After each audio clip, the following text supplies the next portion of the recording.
Morning, everyone. Welcome to World War III. And welcome also to the News Agenda with me, Fleet Street Fox. And today I'm joined by the Mirror's editor, Alison Phillips. Morning, Alison. Morning, Susie. How are you? Well, alive so far. So this is the People's Pay-Per-View. Get into the comments. Ask us your questions. We'll do our best to answer them for you. Those of you listening later on podcast are just going to have to build yourselves a nuclear bunker and hide in there. So what have we got today? Well, the Mirror has splashed on news that after Britain blew every bell and whistle it had for the late Queen, in what some might say was the biggest royal rigmarole in history, the new king wants his coronation next year to be a slimmed down affair. So it's just a priceless pile of jewels, the gold coach, immense privilege built on the backs of slavery at home and abroad, and a global broadcast and 1,000-year-old faff for us to enjoy then instead. Now, Alison, this is by Russell Myers, our royal editor. Has he got any nitty-gritty on the detail for us, or is this sort of more a politically well-timed expression of a new king's wishes, considering that today Parliament's going to be talking about the energy crisis? I think it's probably a little bit of both. I think the new king is very keen to set his stall out from day one, which he sort of that speech that he done on the Friday after his mum died on the Thursday. So, but also again now we're seeing from him this real determination to make it very clear that although he'll be conforming the tradition and all that's gone before, he's also going to do it his way, and his way is going to mean thinking about cost of living. It's going to be being inclusive. So I think there's that, and also in terms of the actual detail, you look at all the planning that have gone into the Queen's funeral. They're going to be doing exactly the same for the coronation. They've already got an Operation Golden Orb on the go. So I think they will already be quite getting into the detail about how many people are going to be there, who they're going to be representing, and what it might look like. Yeah, and of course, remember the last coronation of the Queen when she was 26. She was 26. She'd never been to school even. She'd been educated at home. She'd been serving in the war, but fairly mollycoddled, really. And so if the courtiers wanted to plan her coronation, I'm sure it was pretty much a case of them telling her how it needed to be. Whereas you got a coronation of a 73-year-old man who's been Prince of Wales for 60-odd years. He has lots of opinions, and he's thought about this moment for a very, very long time. And he will have a lot of ideas about how he wants it, which his courtiers might not necessarily agree with, might they? Yes. Well, I think that's absolutely it. So certainly for the first couple of decades of the Queen's reign, she was very much dictated to by the men in grey suits, as they called them, who were sort of saying what she could and couldn't do. And as a result, I think maybe there were perhaps things that later on that she wishes that she'd done differently. But but she was completely sort of dominated by the way that things were said. No, this is the protocol. This is how it must happen. Now we've got a completely different kettle of fish. You've got a man, really. Most men of 74 are thinking about slowing down or retiring or taking life easier. And now we've got a man who spent his entire life working up to this moment. He knows exactly how he wants to do it. He's also very conscious, I think, of making sure that it sounds an awful thing to say, but he's almost like a transitional king, because he's only going to do it for 20, 25 years, really. And then it's going to be on to his son. So he's got the opportunity to sort of reshape things, ready for the monarchy that the Prince of Wales, Prince William, will then inherit. Exactly. And the last coronation was very much in an age of deference. People tossing their hats in the air and shouting hurrah, whereas this one is far more in the age of the mobile phone and the... It is. And I think, it's been... the outpouring of respect and love over the past couple of weeks has been incredible, and it's been really wonderful to watch. But I think we have to remember that, so if you go back to sort of the 80s, the early 90s, that kind of period, the Queen wasn't always held in quite the same deference as she has been for the last 2 decades, because people would have felt mean, sort of saying something mean about an elderly lady as she was then. But I think, when she was in her 40s and her 50s, if you look back at some of the things that were written or some of the things that people were saying publicly, it was a lot more challenging about how she behaved, how her family behaved. And so she sort of, as she got older, she was more cocooned because everyone was just lovely about her all the time. It's almost Charles like wasn't going to have that. It's like that Elizabeth I thing that, during her reign, the whole thing was about, why aren't you getting married? Why aren't you doing this? What are you doing it wrong? And then by the end, when she was an old lady, it was Gloriana. Hello. Yeah. He's got, the Virgin. And I think that's where the king is going to find things a little bit more difficult, because he's going to take him a while to kind of build up that kind of stock of goodwill. Yeah. Now, Daniel, I'm going to correct you on something. Daniel says, the Queen didn't televise the anointing when she was crowned. Do we think Charles will change this? So, actually, no, you're going to correct me, Daniel. The Queen's coronation was the first one ever to be televised, and it was televised on the instructions, pretty much, or the insistence of Prince Philip, who was the one who was kind of helping to shape that coronation when it came out. But the anointing, which is the sacred holy bit, when some holy oil is daubed on the monarch to give them their how can I put it, their powers from God or something, that bit wasn't televised because it was considered sacred. Now, whether or not that would still be the case today, I don't suppose we know, do we, Alison? But the whole thing is going to be televised. And unlike 1952, my dad was telling me yesterday that they all crammed into the village hall to watch the coronation in 53 it was, sorry, because no one else had a telly in the village. Whereas now people are going to be watching it on their phones and goodness knows what, are they? Yes. Is he going to be able to hold out perhaps for that anointing to be? I think that's a really tricky part of the whole thing, in that I certainly believe there'll be exactly the same amount of interest in the coronation as we've had in the last fortnight, and also probably the same amount of interest as there was back in 53. But we're a very different society. So that bit about the anointing is obviously crucial, because you say that's the bit where we accept that that God has chosen that person to be queen, and their powers come from God. Now, we now live in a society where lots of people don't believe in any God. We're a very multi-faith society. There's all sorts of skepticism now, which perhaps didn't, and there's not the same deference for authority that there used to be for all those institutions like the church and the monarchy and all sorts of areas of life. And so whether we're thinking, so that's the bit I think that people might be sort of challenged by, if they are thinking that we're going to accept that somebody's going to pour something on his head and all of a sudden God said that you're the man. So yeah, I think that's quite tricky for them. Well, the reason that perhaps they kept that bit not televised is that it's not a very attractive thing. You get some brown splodge smeared on your face and then you have to wipe it off again and reapply your makeup or something. So I don't know that it's necessarily something anybody wants to see. Now, Georgie says, I'm glad he wants to scale it down. Apparently, he had a conversation with Marcus Drayford about the cost of living, so maybe he will.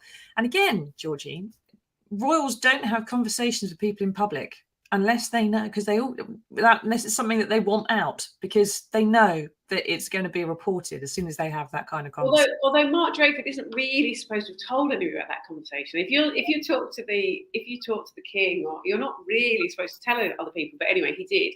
But I honestly think and I'm not a massive, huge royalist. I like the royal family, but I'm not their cheerleader. However, I do think King Charles does care about ordinary people. I think the work he's done with things like the Prince's Trust over the last 4 decades or whatever has shown a real awareness of the challenges that lots of people face and a real dedication to try and do something about them.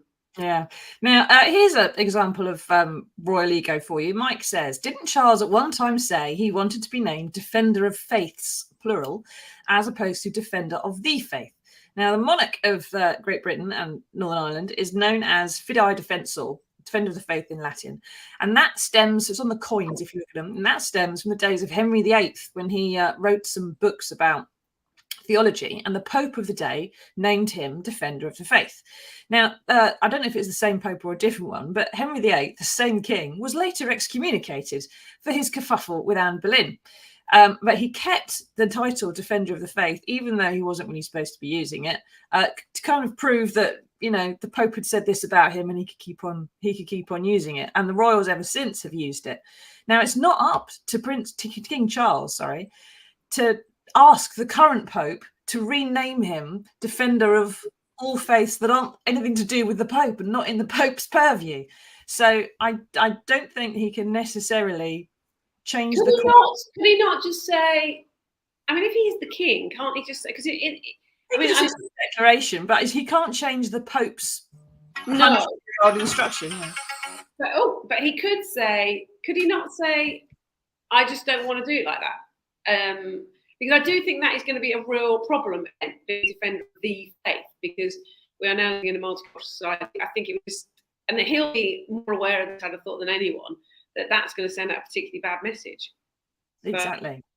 There's going to be some tricky political footwork, I should think, around some of this. Now, Daniel says, again, the king, after his sister, is one of the hardest working members of the family and always has been. It was Prince of Wales and worked very hard for the last few years. Now Prince William is going to have to step up and do some of that. And one last thing on the coronation, there's some talk, Alison, that they're going to have it on June the 2nd, which is the same as it means that he would have the same official birthday as his mother did. That was when she was crowned. And it's very convenient to have a coronation in June. You're less likely to get rained on. It means that treating the colour for the rest of your life is going to be probably in the sunshine. Is that wise, though? Does he not want to have a little bit of separation between him and his mum? I think it's quite a nice touch, really, because it'll be exactly 70 years. I think on a practical basis, it kind of fits around about that holiday that everybody has, and the schools have half term around there. So in terms of wanting to put on a great celebration for the country, as we have with the Platinum Jubilee, like a long bank holiday weekend, I think that'd be great. I don't think it can be before then anyway, because they will want everybody to have street parties. People will want to celebrate, and they can't do that in like cold, dreary day. So it might as well be sort of round about the beginning of June. I think it's quite a good date. Yeah, he's just got to make it that far for a man in his senses. Now, keep asking us your questions, everybody. What do you think about a slimmed down coronation? Do you think there should still be loads of bells and whistles? What's the point of having a coronation if there isn't some crowns and some frippery? Or do you think that's going to be a bit inappropriate this year? Let us know. But while all this is going on, the new Prime Minister, Liz Truss, who, judging from the pictures, is King Charles' new best friend, gave some interviews in New York yesterday where she's on a visit to the UN. And she announced that the £30 billion of tax cuts she's organising are perfectly fair because they're going to give money back to the rich. Now, you heard that right. Alison, if I've understood her, and I'm not sure anybody does, but I'm trying. She says that because the rich pay more tax to start with, when there is a tax cut, they will get more back. That's just proportionate in her view. But I think the poorest are getting an average of 63 pence each off their tax bills under her plan, while the richest get 150 quid. Is that going to fly? Well. Isn't that per month, those numbers as well? Which is so that's quite a big chunk of money that the richest people are going to be getting back. Yes, that is. So this is what people like Liz Truss and they like to call trickle down economics, which means that you give more money to the people at the top of the tree, and the thinking goes that those people at the top of the tree will be able to invest more in their businesses, so their businesses grow, they can employ more people, they'll make more money, therefore they'll have to pay more corporation tax in the end, although the corporation tax has also been slashed. And that generally the people at the top of the tree are so altruistic and so sort of dependent on growing their businesses that they will reinvest all that money and make the economy a better place, more jobs, more business. They won't ever buy second homes to block locals out of living in their own communities. They'll never move anything offshore.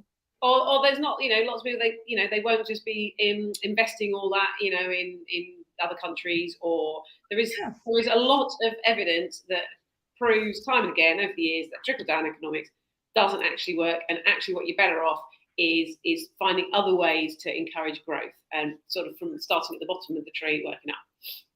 Well, it's convenient you say that, Alison, because there's someone last night who agreed with you, and he posted a tweet about trickle-down. There it is, as President of the United States, who's decided to fall in line with the editor of the Daily Mirror. I am sick and tired of trickle-down economics. It's never worked. We're building an economy from the bottom up and the middle out.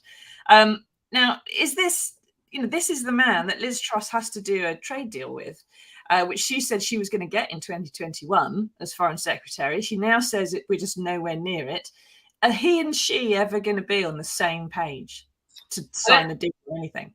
I don't think so on this one. And it's an interesting thing. I mean, they're now calling it Trussonomics, which is sort of her own personal form of economics. And which, it's not a new idea. There's nothing new going on here. And there's very few examples of how this has particularly worked in the past. Great if we thought that, it was really going to help the economy, help jobs. But there's all sorts of issues at the moment. Like, there are lots of jobs in this country at the moment. The problem is a lot of them are incredibly poorly paid jobs. And then we've got people who are still depending on universal credit as well as working. So there's all sorts of other issues. And again, we've got this sort of massive irony that they're telling people to, be really careful not to spend too much, and they're worried about normal people getting a pay rise at the moment. But they haven't got a problem with massive tax cuts for people at the top of the tree. And there's also obviously one of the things that we're going to see later this week, expected to see, is a lift of the cap on bankers' bonuses. So do you remember the days of the 90s, the 80s, 90s, when bankers were earning these ludicrous bonuses, encouraged them to take more risks, ended up in the financial crisis. And so that's when the caps were brought in to stop this reckless behaviour. And she's going to lift them again. So her whole ethos is let the rich get as much money as they like, and let's just hope they do the right thing. Unfortunately, there's very little evidence that they do the right thing. Yeah, I suppose you could boil it down. Trussonomics, you boil it down to stroke the rich, because that seems to be what she's doing. Now, Mike says, I'm sure my mates who work and claim universal credit will happily spirit away their tax cuts, it's only 63 pence a month, Mike, into offshore tax avoiding accounts like the rich often do.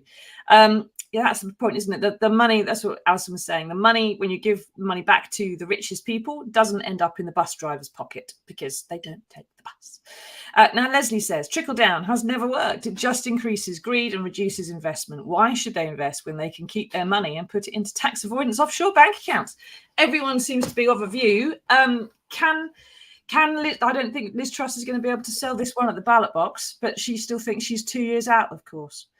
I mean, if she thinks she's got 2 years in this, I mean, it's a gamble on her part. If she thinks into the next 2 years there'll be some huge benefits to the economy, productivity will be up, and the pound will be in a better place, then maybe she thinks it's worth the risk. But she's risking with real people's lives. Exactly. Now, speaking of real people's lives, we're going to move on to sort of a breaking story that's come out overnight, which is Vladimir Putin has given a speech which is seems to have been ad-libbed. I wasn't reading out from anywhere, and it's pretty stark staring bonkers. Now, he's been talking about he's going to mobilize Russian military. And what that actually means is he's going to mobilize reserves. So people who were in the military and who retired because they are old or crook are going to get call-up papers in the next few days. And he's going to hurl them at the guns in Ukraine in the hope that that might turn the tide of the war in his favor. Now, that means, Alison, that about 300,000 Russian families are going to get call-up papers in the next day or so, and that may not go down too well with them. But also, he's talking about Russia's territorial integrity coming under threat. by Ukrainian forces armed by the West. And he's basically accusing the West of using Ukraine as a proxy to attack Russia and threaten their integrity.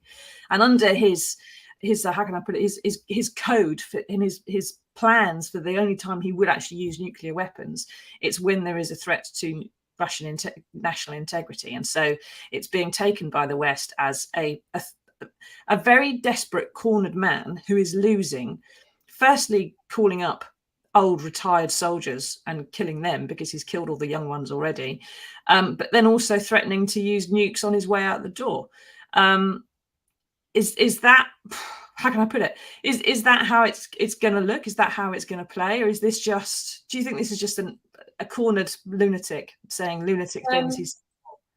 I think there's a great story about Vladimir Putin. Apparently what turned him into the man that he was when he was very young, and he lived in these sort of rundown block of flats in sort of some grim place. And he was chasing these rats around, and there's got this rat into a corner, and then the rat turned on him and sort of went for him. And it made him realize that however big you are, a cornered animal is really dangerous, and that his view from that point onwards apparently is that you've got to be strong, you've got to be fighting back, you've always got to keep fighting. And there's a funny sort of parallel there with where he is now, because increasingly he's starting to look like that rat in the corner, not the big bloke.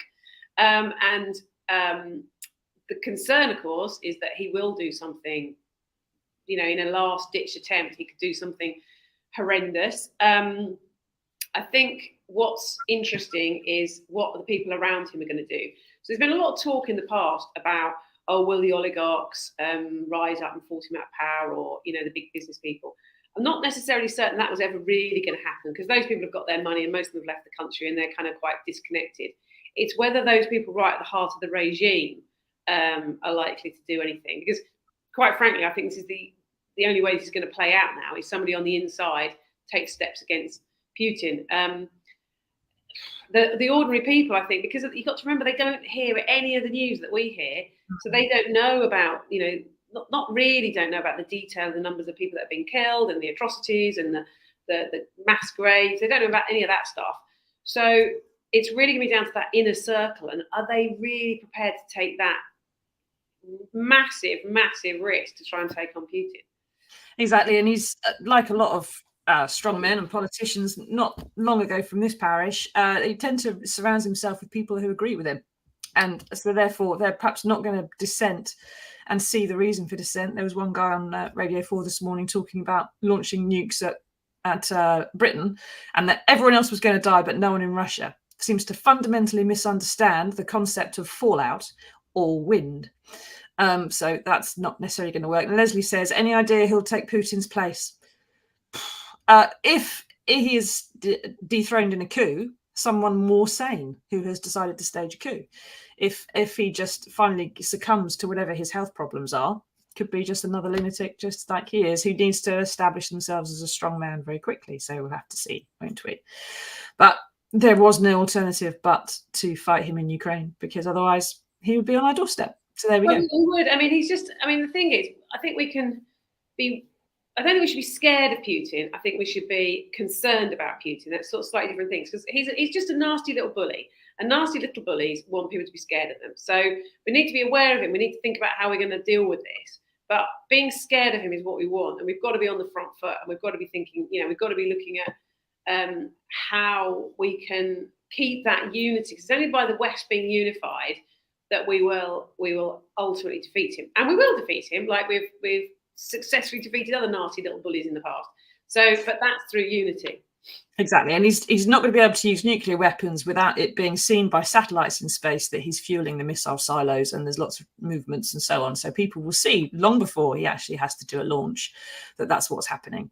And you've got to remember that those people around him will be thinking, what does this look like afterwards? If they're thinking, okay, Putin's going to be gone at some point, what does that mean for me? And so they'll all be thinking about, right, what's my best next step.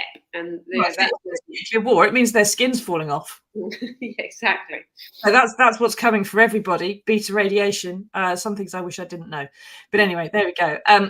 Thank you, Alison, for explaining that. Thank you, everyone, for taking part in those questions. Now we do have some good news in the world for you. It's not the best news in the world we can find, but it's the best thing I can find in the paper today. And here it is.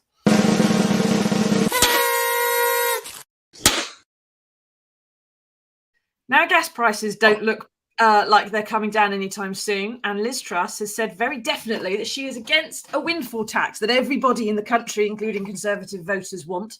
Lots of people have predicted a U-turn on that, although you haven't seen one yet. But there is a U-turn of some sort, and maybe it's starting here, because it turns out she is for a windfall tax. Liz Truss wants a windfall tax, using the high prices of oil and gas on the world markets to penalise those gaining most from it, but only in Russia. It's to pay back Ukraine for the damage it's done. Now, that may seem quite appropriate for lots of people, but it does sound like a windfall tax to me. Alison, is this a sign, do you think, that the new Prime Minister thinks socialism is fine so long as it's used as a punishment? I think that does sound very much like it. I also think there's a little touch of the new Prime Minister making up policy as she goes along, and that whatever sort of sounds okay on the day. So, yeah. Yes. That seems to be where we are, which is, I could have sworn where we were with the last one. Anyway, thank you for taking us through that, Alison. Those of you listening later on podcast, please leave us a review. Thank you, everyone, for taking part. And we will see you all again on Monday, if we're spared, for another edition of the News Agenda. Tatty bye. Bye.